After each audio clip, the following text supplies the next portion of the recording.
Italian শেপের মধ্যে এই চেলসি বোর্ডটা দেখবেন কতটা প্রিমিয়াম এবং আউটলুক কতটা সুন্দর, এবং প্রোডাক্টটা কিন্তু অনেক সফট হবে এবং সাইডে কিন্তু জিপার পেয়ে যাচ্ছেন এবং দেখুন জিপারটা কতটা স্মুথ, অনেক ভালো কোয়ালিটির জিপার ইউজ করা আছে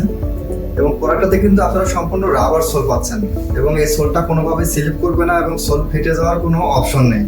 এবং এখানে দেখবেন ভিতরের পার্টে অনেক সুন্দর ইনসোল ইউজ করা আছে, ইনসোলটা অনেক সফট হবে এবং বিশেষ করে এটা কিন্তু আপনারা অনেক ড্রেসের সাথে ইউজ করতে পারবেন, অনেকে এমনকি ফর্মালের সাথেও কিন্তু এই প্রোডাক্ট ইউজ করতে পারবেন। ফর্মাল থেকে শুরু করে জিন্স, গ্যাবার্ডিং যে কোনো পারপাসে কিন্তু আপনারা এই প্রোডাক্টটা ইজিভাবে ইউজ করতে পারবেন এবং এই প্রোডাক্টটা কিন্তু আমাদের অনলাইন এবং অফলাইন বোথ জায়গাতেই এখন অ্যাভেলেবেল পাবেন। আমাদের শোরুমে আসতে হবে মিরপুর 1 রূপায়ণ লতিফুল শামসুদ্দিন স্কয়ারের লেভেল 2 তে, অথবা ভিজিট করুন topmark.com।